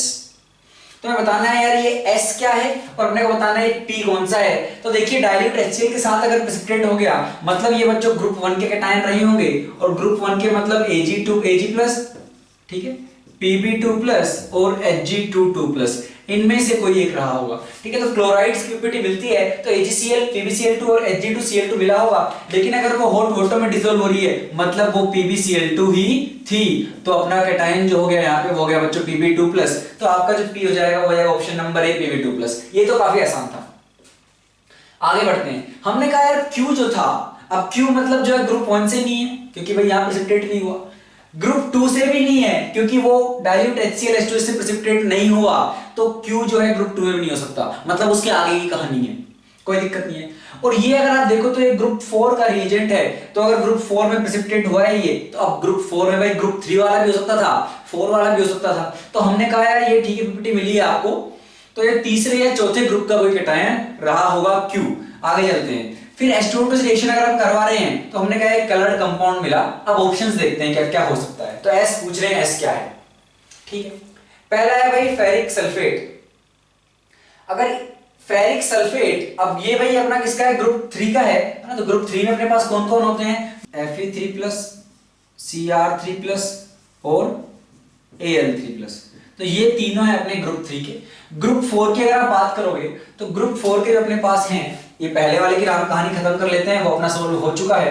तो ग्रुप 4 में अपने पास जो हैं वो होंगे निकल, कोबाल्ट, मैग्नीज और जिंक, ठीक है। तो निकल 2+, ये कोबाल्ट सबके 2+, ये अपने पास होते हैं, ठीक है। हमने कहा इनमें से कोई एक होगा, तो अगर आप देखो तो एक ऑप्शन दे रखा है CuSO4, भाई CuSO4 नहीं हो सकता, ग्रुप 2 का है, ठीक है, वो इधर ही पीपीटी दे देता अपने को CuS की, अगर उसने वहां पीपीटी नहीं दी मतलब ये तो नहीं हो सकता, तो ये तो ऑप्शन बिल्कुल वाहियात है। आगे चलते हैं, देखिए आप, ठीक है, पहला वाला देख लेते हैं। तो फेरिक सल्फेट था, हमने कहा Fe3+ से रिएक्शन करवाई, तो यहाँ पे जो पीपीटी आपको मिलती वो मिल जाती भाई फेरिक की हाइड्रोक्साइड की, तो आपको FeOH मिलता। अब बात यह है कि क्या वो NaOH से रिएक्शन करता, FeOH, तो अब ये रहा अपना भाई इधर बेस है, ठीक है। अब इसको अगर रिएक्शन करनी है तो इसको एम्फोटेरिक नेचर शो करना पड़ेगा बच्चों, ठीक है, क्योंकि भाई एसिड बेस रिएक्शन होगी, तो अगर इसको एम्फोटेरिक नेचर शो करना है, ठीक है, लेकिन आपको पता है ये एम्फोटेरिक तो है नहीं, तो ये शो नहीं कर सकता, ये तो अपना बेसिक ही है, तो यहाँ पे कोई रिएक्शन आपकी एसिड कोई रिएक्शन आपकी होगी नहीं, तो ये तो गलत है, मतलब हमारा ये फेरिक सल्फेट तो नहीं हो सकता, ठीक है। अगला देखिए, अगर आप ZnSO4 की बात करें तो पीपीटी आपको जो मिलती है यहाँ पे ग्रुप 4 का है तो आपको ZnS मिल जाएगी, और यहाँ पे ग्रुप 4 का है तो प्रेसिपिटेट भी नहीं होता, तो सही बात है ZnS मिलता। ZnS की जब हम इससे रिएक्शन करवाते तो क्या होता भाई, H2O2 जो है ये ऑक्सीडाइज कर देता इस S को, है ना, सल्फाइड को सल्फेट में पहुंचा देता, और जिंक जो है जिंक बना लेता भाई इसके साथ एक कॉम्प्लेक्स, है ना, OH- के साथ, तो ये बना लेता ZnOH4 2-, ठीक है, ऐसा कॉम्प्लेक्स बन जाता। लेकिन ये कॉम्प्लेक्स का बच्चों का कलर नहीं होता, ये है कलरलेस, लेकिन इन्होंने क्या बोला है कि कलर्ड बनना चाहिए, इसलिए ऑप्शन सी भी गलत है। एक बचता है ऑप्शन डी, ठीक है। अब इसमें क्या है, इसमें क्रोमियम है, ठीक है, मान लेते हैं अपने पास भाई Cr+3 रहा होगा। तो अगर Cr+3 था तो आपको जो पीपीटी मिलेगी वो मिलती किसकी भाई, CrOH थ्राइस की मिल जाती, कोई दिक्कत नहीं है। ठीक है, अब क्या बोल रहे हैं कि आपकी जो पीपीटी आर थी वो अगर हम किससे रिएक्शन करवाएं, H2O2 NaOH से रिएक्शन करवाते तो आपको एक कलर्ड सॉल्यूशन मिलेगा। यहां पे क्या होगा बच्चों, ये सोल्यूबल हो जाएगा पहली बात तो इसमें। अगर आप CrOH थ्राइस की बात करोगे तो पहले पीपीटी देगा ये, तो हमने कहा यहां पे जो अपना R बना, ये बना CrOH थ्राइस, और जब यहां से आप इसकी रिएक्शन करवाओगे तो क्या होगा, अगर आप थोड़ा एक्सेस में डाल दोगे तो बेसिकली ये CrOH4 माइनस बना लेगा जो सोल्यूबल कॉम्प्लेक्स होगा, और ये इसको ऑक्सीडाइज करके, क्रोमियम यहाँ पे +3 में है, ये ऑक्सीडाइज करके बच्चों CrO4 माइनस, ठीक है, CrO4 2 माइनस, उसको +6 में पहुंचा देगा, और यहाँ पे +6 में ही, और ये अपना कलर सॉल्यूशन बनाता। देखो जिंक ने भी बनाया, लेकिन जिंक में दिक्कत क्या होगी कि वो कलरलेस बना। जिंक का जो हाइड्रोक्साइड बना, सोल्यूबल कॉम्प्लेक्स जो बना, वो कलरलेस था। यहाँ पे जो क्रोमियम का जो बना है ये बच्चों क्या होगा, कलर्ड सॉल्यूशन होगा। इसलिए आपका ऑप्शन नंबर डी क्या होगा, यहाँ पे करेक्ट आंसर अपना होगा। ठीक है, चलिए आगे चलते हैं बच्चों क्वेश्चन नंबर 35 और 36 की तरफ। ये अपना ऑर्गेनिक केमिस्ट्री का एक कॉम्प्रिहेंशन है, ठीक है, और इसको अच्छे सोल्व करते हैं क्योंकि ठीक ठाक क्वेश्चन है, मतलब आसान है, कर सकते थे आप लोग आसानी से। इसको एक बार देख लेते हैं क्या क्या पूछा गया है। तो बोल रहे हैं कि भाई आपके पास एक C4H4O4 इस मोलिकुलर फॉर्मूले का आपके पास एक कंपाउंड है, और उसके दो आइसोमर है P एंड Q, और P को अगर हम थोड़ा P जो है उसको हीट करें तो वो एक साइक्लिक अनहाइड्राइड बनाता है, Q ऐसा कुछ नहीं करता है। ठीक है, और फिर बोल रहे हैं P और Q दोनों ब्रोमीन वोटो को डिकलराइज करते हैं, और P और Q की रिएक्शन अगर अपन बेयर्स रिएजेंट से कराएं, अगर हम कोल्ड डाइल्यूट KMnO4 से P और Q की रिएक्शन करवाते हैं तो वो STU में से एक या एक से ज्यादा कंपाउंड आपको बना के देंगे। ठीक, कोई दिक्कत नहीं है। पहले बात करते हैं C4H4O4, इसकी DU कितनी है। DU अगर आप निकालने जाओ तो बच्चों, तो भाई हाइड्रोजन है 4, होने कितने चाहिए थे 2n+2, मतलब 4 to 8 + 2 10, डिफरेंस कितना आया 6 हाइड्रोजन का, मतलब DU कितनी आ गई 6/2 3, DU है 3। और बोला गया कि यार जो आपका C4H4O4 है ये डाई कार्बोक्सिलिक एसिड है। डाई कार्बोक्सिलिक एसिड है मतलब इसमें दो ऐसे ग्रुप हैं C डबल बॉन्ड OH। अगर दो ऐसे ग्रुप है मतलब 2 DU, तो इसकी ऑक्सीजन और कार्बन के बीच में जो बॉन्ड बन रहा है वहां गई, तो एक DU इस वाले कार्बोक्सिलिक में, दूसरी DU दूसरे वाले कार्बोक्सिलिक में, बची एक DU, और ब्रोमीन वोटर को डिकलराइज कर रहा है। तो इसका स्ट्रक्चर कैसा हो जाएगा बच्चों कि भाई अपने पास एक, क्योंकि अनसैचुरेशन होना पड़ेगा अगर डिकलराइज कर रहा है तो एक डबल बॉन्ड आएगा अपने पास, और एक DU चल गई कार्बोक्सिलिक में, तो हमने कहा कुछ ऐसा होगा। और इसके दो आइसोमर की जो बात कर रहे हैं वो इस डबल बॉन्ड के अक्रॉस बच्चों सिस ट्रांस शो करेगा, तो ज्योमेट्रिकल आइसोमरिज्म यहाँ पे शो करेगा। तो हमने कहा कोई दिक्कत नहीं है, एक तो हो जाएगा C डबल बॉन्ड C, और यहाँ पे ट्रांस वाला बना लीजिए, ठीक है, एक हो जाएगा इसका सिस वाला, तो हमने कहा ये C double bond C double bond OH और C डबल बॉन्ड OH, ठीक है। तो एक है मैलिक एसिड और एक है बच्चों फ्यूमेरिक एसिड, ठीक है। कई जगह पे हम जो है इसको मतलब पढ़ाते टाइम कई जगह पे हमने नोट्स में इसको लिया है, तो हम कह रहे हैं एक है मैलिक एसिड एक है फ्यूमेरिक एसिड। अब क्या बोल रहे हैं कि यार जो P था तो ये है अपना P और ये है Q, क्यों, क्योंकि इसको अगर आप हीट करोगे तो ये एनहाइड्राइड बनाएगा। ये तो जो OH ग्रुप है बच्चों एक ही साइड में, यहाँ पे एनहाइड्राइड नहीं बना सकता, वाटर यहाँ से निकल जाएगा और आपका बन जाएगा C डबल बॉन्ड C, इस पे डबल बॉन्ड O, एक ऑक्सीजन ये, और यहाँ पे C डबल बॉन्ड O। तो आपका जो एनहाइड्राइड बना है मैलिक एनहाइड्राइड ये अपना बना रहा होगा, तो अपने को पता लग गया P क्या था Q क्या था, ठीक है, सिंपल प्रोसेस से पता लग गया। अब बोल रहे हैं दोनों की रिएक्शन अगर अपन कोल्ड डाइल्यूट अल्कलाइन KMnO4 से करवाएं बेयर्स रिएजेंट से, तो इनमें से एक एक से ज्यादा कंपाउंड बनाएंगे, और वही पूछ रहा है भाई P और Q क्या क्या बना रहे हैं इनमें से, P कौन सा वाला बनाएगा Q कौन सा वाला बनाएगा। ध्यान से देखो तो ये वाला जो है S वो मीजो है, यहाँ पे आपको प्लेनो मिल रही है, मीजो है ऑप्टिकली इनएक्टिव है, ठीक है। ये वाले दोनों जो है वो ऑप्टिकली एक्टिव है, ये कायरल सेंटर ये कायरल सेंटर, और कहीं से भी आपको मिरर इमेज तो मिल नहीं रही है, मतलब एक मॉलिक्यूल में अगर आप देखो तो ये दोनों एक दूसरे के मिरर इमेज हैं, तो एक दूसरे के एनांशियोमेरिक फॉर्म है ये, ठीक है, लेकिन दोनों ऑप्टिकली एक्टिव हैं। अब ध्यान देना कि अगर आप ट्रांस फॉर्म में बेस रिएजेंट डालोगे, कोई बेस रिएजेंट क्या करेगा, डबल बॉन्ड के अक्रॉस OH OH लगाएगा और करता है सिन एडिशन, ठीक है। अब अगर ट्रांस में करोगे अपना सिन एडिशन, तो हमने कहा यार अगर आप ट्रांस में सिन एडिशन करोगे तो आपको बच्चों क्या मिलेगा, रेसमिक मिलेगा, रेसमिक मिक्सचर मिलेगा। क्योंकि यार देखो ये आपका अपोजिट साइड में COOH ग्रुप, आपके OH आएंगे सेम साइड में, तो ना तो आपको सेंटर ऑफ सिमेट्री मिल सकती है ना पिलो सिमेट्री, तो आपका मॉलिक्यूल होगा ऑप्टिकली एक्टिव, ये कायरल सेंटर आपके पास है।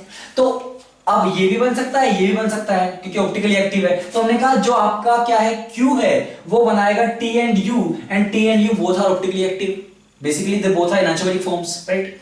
और S जो है अगर आप इस सिस वाले की करा दोगे तो हम कह रहे हैं अगर आप सिस की अगर आप सिन कराओगे तो यहां से बच्चों आपको मिलता है मीसो, क्योंकि भाई आपके COOH ग्रुप इस डबल बॉन्ड के क्रॉस सेम साइड में थे, आपने OH का एडिशन सेम साइड में कराया और H तो आपका फिर बचा ही सेम साइड में होना पड़ेगा उसको, तो प्लेन ऑफ सिमेट्री मिलेगी, प्लेन ऑफ सिमेट्री मिलेगी मतलब आपका मीसो होगा, तो P बनाएगा ऑप्टिकली इनएक्टिव मीसो, ठीक है ये S, और आपका Q बनाएगा optically active enantiomeric forms T and U। और अगर आप मैच कराओगे तो आपको मिल जाएगा ये ऑप्शन नंबर बी में optically inactive S and optically inactive pair T and U, ठीक है। अब ये दोनों अगर आप बात करोगे तो ऑप्टिकली एक्टिव T और U सेपरेटली हैं, मतलब T को अगर हम अलग से देखें तो वो ऑप्टिकली एक्टिव है, U को अलग से देखें तो ऑप्टिकली एक्टिव है, लेकिन यहां से जब आप बनाओगे तो मिक्सचर में तो ये भी होगा ये भी होगा, दोनों इक्वल अमाउंट में प्रेजेंट होंगे, तो आपका जो मिक्सचर बनेगा वो तो ऑप्टिकली इनएक्टिव बनेगा क्योंकि बच्चों वो रेसमिक होगा, ठीक है। तो जितना आपका R वाली फॉर्म प्रेजेंट है उतनी आपकी S वाली फॉर्म में प्रेजेंट है। अगर ये R है भाई, अगर ये R है तो ये S है, तो जितना ये है उतना ही वो है, तो कुल मिलाकर तो आपका मिक्सचर ऑप्टिकली इनएक्टिव होगा। अलग अलग जरूरी ऑप्टिकली एक्टिव है लेकिन आपका मिक्सचर ऑप्टिकली इनएक्टिव है, इन्होंने वही दिया है कि ऑप्टिकली इनएक्टिव पेयर, तो पेयर तो इनएक्टिव ही हो जाएगा आपका, तो ऑप्शन नंबर बी, ठीक है बच्चों। चलिए अगला क्वेश्चन देखते हैं, क्वेश्चन नंबर 36। उसमें क्या बोला गया है कि भाई अगर अपन Q को H2 निकल के साथ और फिर हीट करें तो वो V बनाता है। बेंजीन की V के साथ reaction in presence of AlCl3 anhydrous AlCl3, ठीक है, कुछ बनेगा उससे, उसकी रिएक्शन अगर अपन पहले करवाएं ZnHgHCl जो आपका क्लीमेंशन रिडक्शन है वो करवा दें हम, और दूसरे पे अगर हम क्या करवा रहे हैं डिहाइड्रेशन करवा रहे हैं इन प्रेजेंस ऑफ H3PO4, तो आपको मिलेगा W। अपने को बताना है W क्या है और V क्या है, कोई दिक्कत नहीं है भाई। Q क्या था पहले ये देख लेते हैं। Q क्या था भाई, जो फ्यूमेरिक एसिड है अपना वो है अपना Q। फ्यूमेरिक एसिड का अगर आप क्या करवाओगे हाइड्रोजनेशन करवाओगे तो आपका जो डबल बॉन्ड है वो गायब हो जाएगा, तो मैंने कहा V जो होगा भाई, मैंने उसका डिहाइड्रोजनेशन करवाया तो क्या बनेगा आपका ये डाई एसिड बन जाएगा, और क्योंकि ये क्या था आपका, ये तो यहाँ पे डबल बॉन्ड था, बेसिकली यहाँ पे आपका एक और कार्बन है और C डबल बॉन्ड OH, आपका ये बनेगा, ठीक है। ट्रांसफॉर्म थी कोई दिक्कत नहीं है, लेकिन जब हाइड्रोजन लग गए अब तो डबल बॉन्ड नहीं है और अब ये रेस्ट्रिक्टेड रोटेशन शो नहीं करेगा। सिंगल बॉन्ड के बाद तो हम क्या है, हर मन करे तब अपन भाई रोटेशन शो करा देते हैं। तो सिंपल सी बात है, अगर आप हीट करोगे अब तो ये रोटेट कर सकता है, इसके अबाउट आप रोटेट कराइए, COOH को उधर ले जाइए, दोनों COOH एक साइड में आएंगे, हीट करोगे वाटर निकल जाएगा, अनहाइड्रेट बनेगा। तो हमने कहा क्या होगा भाई, रोटेशन हुई और आपके दोनों C डबल बॉन्ड OH जो है एक ऐसे आया, दूसरा वाला भी ऐसे आया, वाटर निकल गया और आपका जो V बनेगा क्या बनेगा भाई, V बन जाएगा कुछ ऐसा। तो हमने कहा डबल बॉन्ड ओ अनहाइड्रेट बन गया है, सही बात है। तो ये क्या है मेरा V है, चलो कोई दिक्कत नहीं है, हम V पे पहुंच गए हैं। अब थोड़ा सा बचा है, अब बोल रहे हैं यार बेंजीन और इस V की रिएक्शन करवा रहे हैं AlCl3 की प्रेजेंस में। भाई ये क्या नया नाटक है, देखते हैं। भाई AlCl3 क्या है, लुईस एसिड है, तो वो उसके पास जो वैकेंट ऑर्बिटल है और अपना जो V है उसमें ऑक्सीजन के पास लोन पेयर्स हैं, तो क्या ऑक्सीजन अपने लोन पेयर्स उस लुईस एसिड को देगा, बिल्कुल देगा। और अगर वो होगा तो क्या होगा ये देख लेते हैं एक बार। तो हमने कहा V आपका है ये C double bond O, O double bond O, और आपका ये, इसको थोड़ा बेटर बना लेते हैं, तो यहाँ पे डबल बॉन्ड O, ठीक है भाई। जैसे AlCl3 आएगा, ये आया AlCl3, इसके पास वैकेंट ऑर्बिटल, भाई इसके लोन पेयर तो क्या है भाई कंजुगेशन में है, तो हम कह रहे हैं ये अपने लोन पेयर देगा इसको, जैसे ये लोन पेयर इसको देगा बच्चों, इस पे आएगा प्लस चार्ज, इस पे जैसे ही प्लस चार्ज आएगा, ठीक है भाई, इस पे प्लस चार्ज आएगा तो ये इलेक्ट्रॉन इधर शिफ्ट करेंगे, तो इस कार्बन पे प्लस चार्ज आएगा, कार्बन पे प्लस आएगा तो ये अपने लोन पेयर इधर देगा, तो इस पे प्लस आएगा, इस पे प्लस आएगा तो ये बॉन्ड को यहां से टूटना पड़ेगा, तो आपको जो मिलेगा वो असाइल कैटायन मिल जाएगा। तो हमने कहा C डबल बॉन्ड O, यहां पे आया प्लस, और कुछ इस तरह से आपको मिल गया है क्या, हमने कहा O AlCl3 और यहाँ पे डबल बॉन्ड हो, कुछ इस तरह का बन गया है। अब अपन ने पढ़ा यार बेंजीन की असाइल कैटायन से रिएक्शन करवा सकते हो, तो कुछ फ्रीडल क्राफ्ट टाइप का हो रहा है, तो हमने कहा प्लस क्या है बच्चों, आपके पास बेंजीन है, टिक टिक टिक। अब क्या करवाएंगे हम, भाई ये प्लस चार्ज है, यहाँ पे न्यूक्लियोफाइल है, यहाँ पे इलेक्ट्रोफाइल है, सिंपल क्या करवाएंगे, ये इस पे अटैच होगा तो क्या मिलेगा आपको, तो हमने कहा एक को पहले इस पे लगा देते हैं, तो भाई ये ऐसे था, यहाँ पे आपका C डबल बॉन्ड O, ये वाला सेंटर, ठीक है। उसके बाद 1 2 तीसरे कार्बन पे ये वाला ग्रुप है, तो 1 2 और तीसरे पे है C double bond O OAlCl3, ये बन जाएगा, ठीक है। यहाँ पे आएगा प्लस, यहाँ पे जो H होगा बच्चों H+ लूज करेगा, दोबारा बेंजीन की एरोमेटिसिटी वापस आ जाएगी, ठीक है। ये अपन करवाते आए हैं, कोई बड़ी बात नहीं है। अब हम क्या बोल रहे हैं कि यार जो ये बना, इसकी रिएक्शन पहले करवा रहे हैं हम क्लीमेंसन रिडक्शन, कोई दिक्कत नहीं है। तो क्लीमेंसन रिडक्शन क्या करेगा, कीटोन या एल्डिहाइड है तो उनको आप अल्केन में कन्वर्ट कर दो। कीटोन मुझे दिख रहा है, मैंने इसको बदल दिया किसमें, सिंपली अल्केन में, C डबल बॉन्ड हो गया गायब।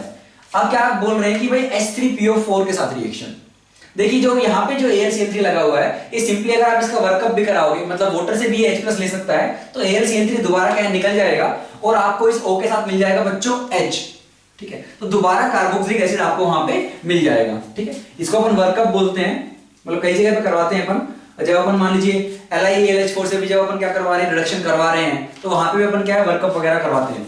तो भाई यहां से क्या कहा हमने कि वर्कअप करा दीजिए, वर्कअप कराओगे तो जो AlCl3 है ये निकल जाएगा, यहाँ पे आ जाएगा H।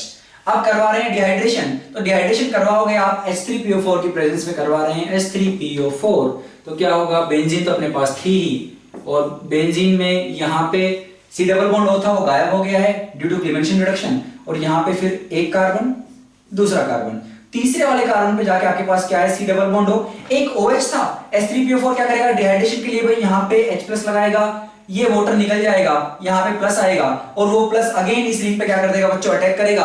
बेसिकली रिंग अटैक करेगी, इलेक्ट्रोफाइल तो अटैक नहीं कर सकता, लेकिन मुद्दे की बात क्या है, दोबारा आपका एक बार फ्रीडल क्राफ्ट होगा और वो होगा तो ये 6 मेंबर्ड रिंग बन जाएगी, ठीक है। वो H+ वगैरह लूज आप करा लेना, है ना, सेम प्रोसेस है।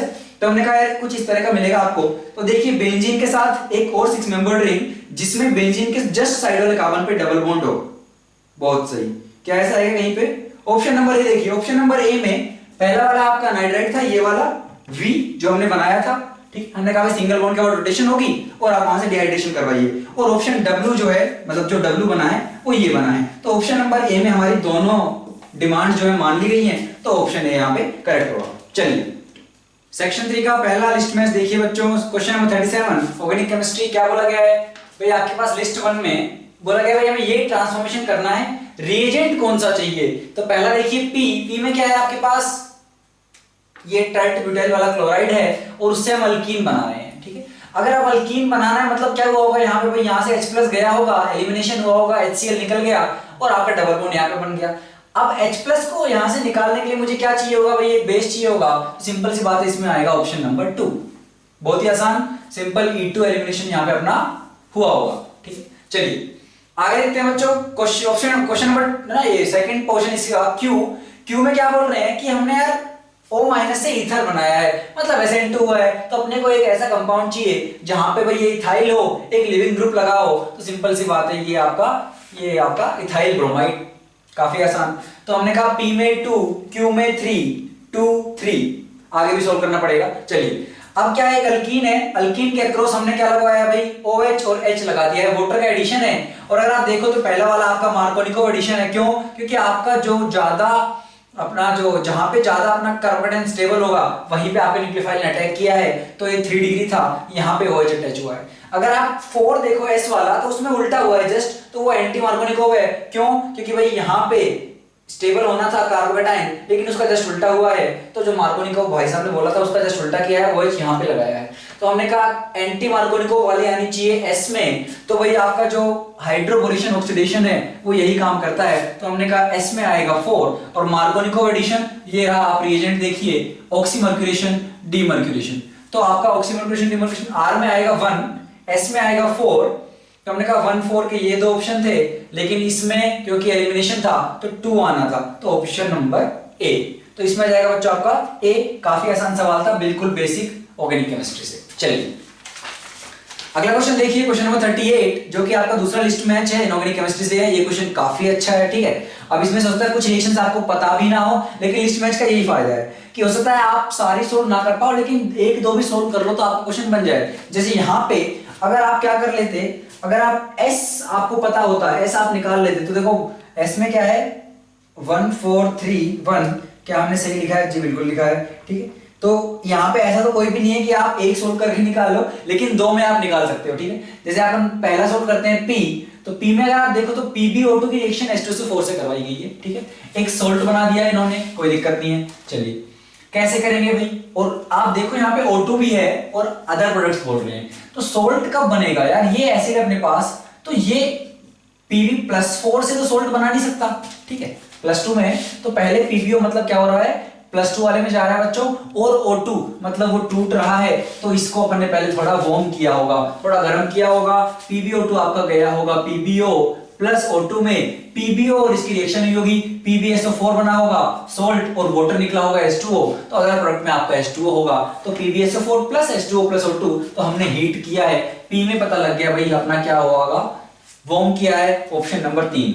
तो P में 3 मतलब या तो B होगा या D होगा, C गलत है, A गलत है, ठीक है। चलिए क्यों, देखिए क्या कर रहे हैं ये, हाइपो को, आपके पास Na2H2O3 है, हाइपो की रिएक्शन किसके साथ करवा रहे हैं? किसी के साथ करवाया अपने को नहीं पता, लेकिन आपका सल्फर जो है +6 में चला गया, यहां पे आपका सल्फर +2 में है, तो +2 से हम ले जा रहे हैं +6 में, मतलब हम काफी ऑक्सीडाइज कर दे रहे हैं सल्फर को। अगर इतना ऑक्सीडाइज करना है तो मुझे एक अच्छा ऑक्सीडाइजिंग एजेंट चाहिए जो खुद रिड्यूस हो। चलिए अब NO को इतना अच्छा नहीं है, ठीक है।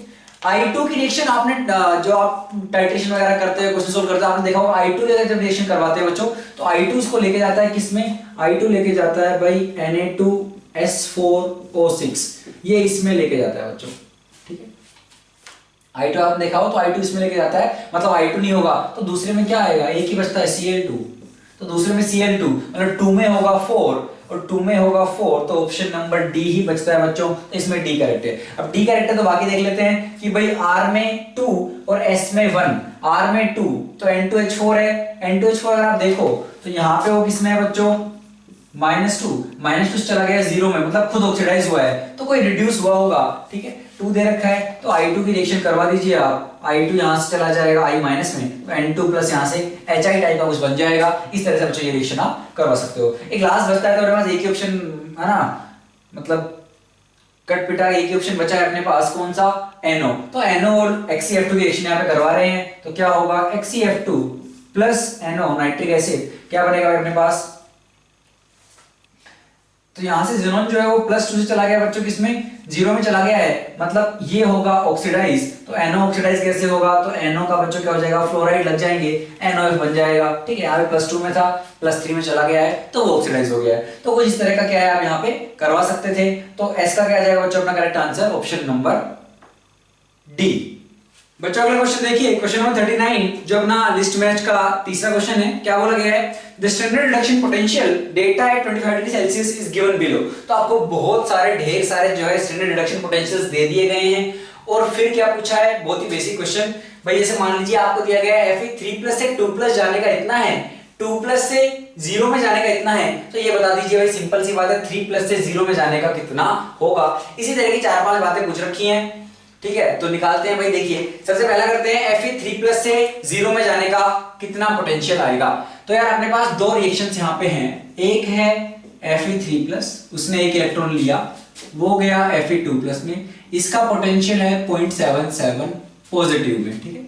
फिर दूसरी अपने पास क्या है, Fe2+ है, उसने भाई क्या किया, 2 इलेक्ट्रॉन लिए, वो गया Fe में, इसका कितना है -0.44। अपने को निकालना किसका है, अपने को निकालना है Fe3+ से 3 इलेक्ट्रॉन लेके Fe में चला जाए। बेहतरीन, कैसे करेंगे, देखिए भाई इसका अपन क्या कर सकते हैं तीनों के लिए, भाई अपने को Fe3+ इधर चाहिए, Fe इधर चाहिए, मतलब ठीक है, दोनों वाली जो है रिएक्शंस वो सही तरह से अरेंज्ड हैं। अब हम कह सकते हैं इसके लिए जो डेल्टा G होगा, तो delta G for this reaction, तो अपन लिख लेते हैं भाई डेल्टा G को -NFe, तो -NFe for this reaction, N कितना है 3 electron into F into E0 is equal to क्या होगा भाई, इन दोनों का जो डेल्टा G होगा उनके समेशन के बराबर। तो हमने कहा माइनस पहले वाले का कर लेते हैं NFe, पहले वाले में N है 1, F तो Fe है, ई देखोगे तो 0.77 माइनस दूसरी वाले का देखोगे तो n है 2, f तो f ही है और e कितना हो जाएगा -0.44। यहां से आप इसका ई नोट निकालोगे बच्चों तो कितना आ जाएगा, आपके पास है -0.77 प्लस आपके पास है कितना 0.88 जो कि आपका आ जाएगा सिंपली 0.11 और बाई 3 करोगे तो आपके पास आंसर आ जाएगा। और ई नोट यहां से कितना आ गया बच्चों अपना, भाई माइनस भूल गए हैं, यहां से भी गलतियां हो जाती हैं, तो ई नोट कितना हो जाएगा, ये हो जाएगा -0.04, ऑलमोस्ट इतना ही होगा, ठीक है, क्योंकि मतलब 0.04 से थोड़ा कम, तो क्योंकि भाई 12 होता तो पूरा पूरा हो जाता, क्योंकि ऑप्शन अपने पास जो पास का है वो यही है बच्चों, तो हो जाएगा 1 में तो p में 3, ठीक है, तो एक निकाल लिया हमने p में 3। सिमिलरली सारे को ऐसे ही करना है ना, बस जोड़ घटा करना है इस वाले क्वेश्चन में। तो अगला देखिए, अगले में क्या है अपने पास, अगला है Cu, अपने क्या बताना है 4H2O से 4H+ और 4OH-, इसका कितना पोटेंशियल होगा। तो भाई वाटर वाली रिएक्शन अपने पास ये रही, तो यहाँ पे 2H2O है और 2H2O इस साइड में है, तो अगर आप इस रिएक्शन को उल्टा करके लिखोगे तो आपके पास 4H2O बन जाएगा, इधर 4H+ होगा, 4OH- होगा, 4 इलेक्ट्रॉन भी कैंसिल हो जाएंगे। भाई ये रिएक्शन का ये वाला पोर्शन उधर गया तो ये से ये कैंसिल होगा, इससे ये कैंसिल होगा, 2H2 ऐड हो जाएगा, 4H2O बन जाएगा और 4H+ और 4OH- भी बन जाएगा आपके पास, ठीक है। तो आप क्या करिए, सिंपली 4H2O हमें इस साइड चाहिए तो हम इस रिएक्शन को पलट लेते हैं, तो हमने कहा 0.40 अपने पास है, तो अपने पास +0.40 है और ये हो जाएगा, पलटेंगे रिएक्शन को उल्टा, उल्टी वाली रिएक्शन के लिए क्या होगा भाई, जस्ट अपोजिट, तो -1.23 और ये कितना जाएगा सिंपली बच्चों आपका, भाई 0.4 घटा दीजिए इसमें से, तो 0.83 टाइप का आपका नेगेटिव में आंसर आएगा। तो ये रहा ऑप्शन नंबर 4। तो हमने कहा Q में आएगा 4, पता है आप अगर ये भी निकाल लेते ना Q में 4 आएगा तो ये आपका आंसर आ जाता, या P में 3 भी निकाल लेते, ठीक है। तो ऑप्शन नंबर डी ही मैच कर रहा है बच्चों इस वाले से, अपना क्या आ जाएगा इसका आंसर डी। लेकिन बाकी दोनों भी देख लेते हैं। अगला देखिए Cu2 प्लस Cu से 2Cu प्लस, तो हमने कहा यार Cu2 प्लस ये रहा, ठीक है, Cu2 प्लस प्लस अपने को क्या चाहिए, Cu अपने को उधर प्लस चाहिए, तो हम कह रहे हैं अपने पास दो इक्वेशंस हैं, एक है Cu2 प्लस प्लस उसने एक इलेक्ट्रॉन लिया वो बन गया Cu प्लस, इसका पोटेंशियल कितना है 0.34। एक दूसरी इक्वेशन है अपने पास, वो क्या है Cu प्लस से Cu की है, अपन उल्टी वाले लिख लेते हैं क्योंकि अपने को उसी से काम है, तो अपन ने लिख लिया Cu लिखा है अपन ने, और वो जा रहा है Cu प्लस में और उसने एक इलेक्ट्रॉन त्याग दिया, तो इसका पोटेंशियल है 0.74, नहीं इसका 0.52 था लेकिन अपन ने रिवर्स किया तो हो जाएगा -0.52, ठीक है। अब अपने को क्या करना है, सिंपली दोनों का समेशन करना है, क्योंकि समेशन करोगे आपका आंसर आएगा Cu2 plus Cu going to 2Cu plus, अपने को वही चाहिए था, तो कितना आ गया भाई, ये सिंपली आप घटा दीजिए बच्चों, वही आपका आंसर होगा और वो -0.18 के आसपास आएगा, ठीक है। तो अपना R में क्या आ गया 1, ठीक है। एक लास्ट बचता है अपना क्या, कौन सा, Cr+3 से Cr2 प्लस, तो अपने पास क्रोमियम की दो इक्वेशंस ये रही, यहां से अपने को वो सोल्व करना है, तो अपने पास दो इक्वेशंस हैं, एक है Cr3 प्लस, उसने 3 इलेक्ट्रॉन लिए और बन गया Cr, ठीक है, उसका कितना दे रखा है पोटेंशियल -0.74। अपने को क्या चाहिए बच्चों, Cr3 प्लस से Cr2 प्लस में जाने का, अपने पास क्या है Cr2 प्लस से Cr का है, तो इसको उल्टा कर लेते हैं, तो हमने कहा एक अपने पास दूसरी है कि Cr2 प्लस में जा रहा है प्लस 2 इलेक्ट्रॉन वो ले रहा है, छोड़ रहा है, तो उसका हो जाएगा -0.91 दे रखा था, उल्टा किया है अपन ने इक्वेशन को तो अपना प्लस वाला बन जाएगा। अब क्या करेंगे, चाहिए कौन सा, और अपने को चाहिए Cr+3 going to Cr2 plus, तो सिंपली क्या कर देंगे -NFe, तो इसके लिए -1 है वो F तो F ही रहेगा, E नोट अपने को निकालना है इक्वल्स, पहले वाली रिएक्शन के लिए क्या हो जाएगा भाई, N है 3 इंटू F, E नोट है -0.74 और एक माइनस लगाना भूल गए क्योंकि -NFe होता है। दूसरी वाली के लिए -N है 2, F तो F है और ये है 0.91, ठीक है। तो यहां से E नोट जो आएगा वो हो जाएगा नेगेटिव ऑफ, क्योंकि भाई ये माइनस है, नेगेटिव ऑफ बच्चों कितना हो जाएगा आपका, ये भाई 3 से 21 और 3 4 12, तो कितना हो गया 222, तो -2.22 और यहां से आपका माइनस ही होगा ये वाला भी, तो ये तो आपका काफी ज्यादा आ रहा है। और ऐसा ऑप्शन अपने पास नहीं है, मुबारक हो, ठीक है। गलती कहाँ हुई है, अच्छा ये माइनस माइनस प्लस हो जाएगा, चलो तो ये हो जाएगा कितना भाई अपने पास, ये हो गया -1.82, ठीक है। और अब अपना आंसर आ जाएगा बिल्कुल जो अपने को चाहिए था, कितना 0.40, तो ये रहा अपना 0.40, है ना। और क्योंकि ई नोट यहाँ पे बच्चों क्या था, नेगेटिव था, तो ये नेगेटिव वाला -0.40 इसमें आ जाएगा 2, तो हमने कहा एस में आ जाएगा 2, तो अपना P3Q4 R1 एस में 2 ऑप्शन नंबर डी, वो हम पहले बोल चुके कि आप एक भी सोल्व करते आपका आंसर बच्चों आ जाता, ठीक है। चलिए अगला क्वेश्चन देखिए, ये अपना लास्ट लिस्ट मैच है और ये काफी अच्छा क्वेश्चन है बच्चों, ठीक है।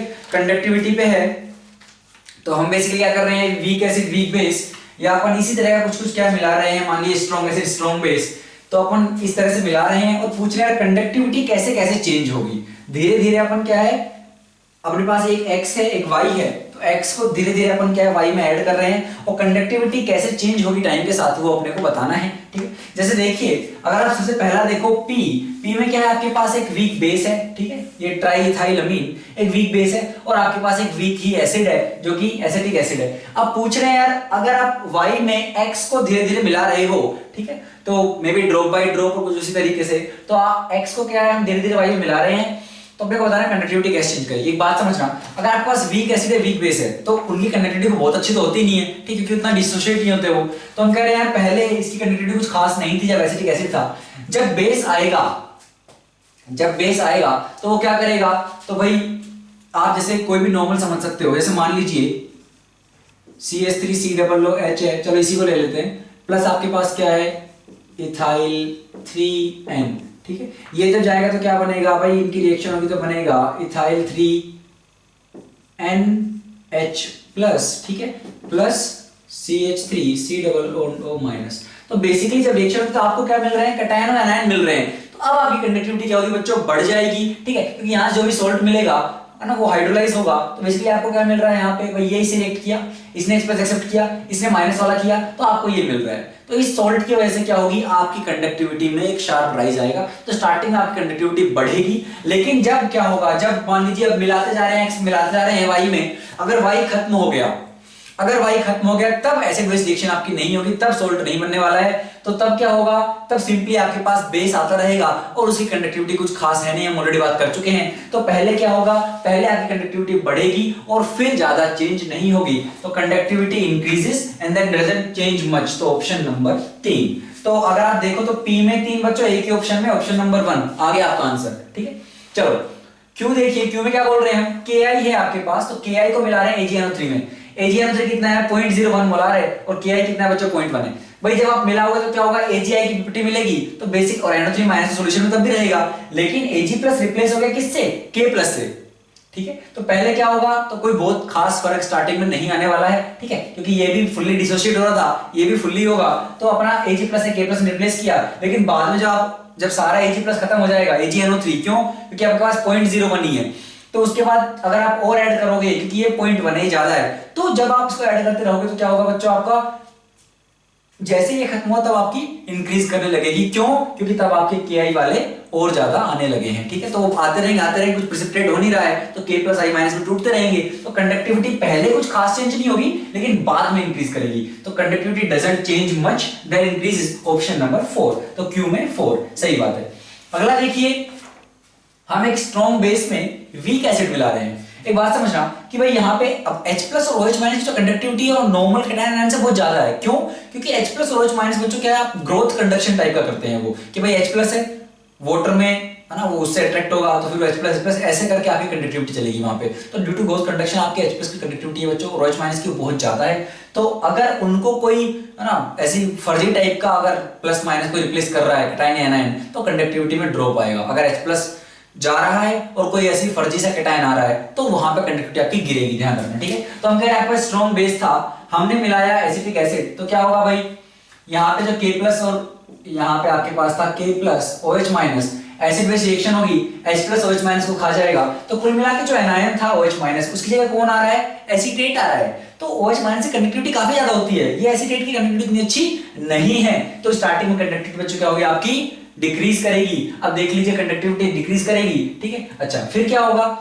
जब आपका KOH खत्म हो जाएगा उसके बाद कौन आ रहा है सॉल्यूशन में, वीक एसिड आ रहा है। हम बात कर चुके हैं वीक एसिड की कंडक्टिविटी इतनी अच्छी नहीं है, वो उतने H+ नहीं दे पाएगा, तो क्या होगा R पहले भाई डिक्रीज तो कर देगा और बाद में इंक्रीज भी नहीं कर रहा है कुछ खास, तो decreases and then conductivity does not increase much, does not change much. तो हम कह रहे हैं भाई पहले डिक्रीजेस तो 2 आ गया R में, सही बात है। एक बचता है लास्ट, इसमें हम क्या कर रहे हैं HI में हम एक स्ट्रॉन्ग बेस ऐड करते जा रहे हैं, ठीक। तो NaOH है और अपने पास क्या है HI है, तो एक स्ट्रॉन्ग एसिड है एक स्ट्रॉन्ग बेस है, HI जाएगा H+ और I- में, और भाई जब NaOH से रिएक्शन करेगा तो OH- क्या करेगा H+ को ले जाएगा, और हमने कहा अगर H+ को Na+ रिप्लेस कर रहा है तो उसकी कंडक्टिविटी इतनी अच्छी नहीं होगी, तो आपकी कंडक्टिविटी में ड्रॉप होगा ही होगा, क्योंकि H+ तो बहुत अच्छा है, उसकी कंडक्टिविटी काफी अच्छी है, तो स्टार्टिंग में क्या होगी डिक्रीज करेगी, लेकिन जब HI आपका HI खत्म हो गया तो आप NaOH आपका सॉल्यूशन में आता रहेगा और वो Na+ और OH- देगा। OH- से कंडक्टिविटी काफी अच्छी है, Na+ की मतलब उतनी अच्छी नहीं है, लेकिन OH- आ रहा है तो कंडक्टिविटी आपकी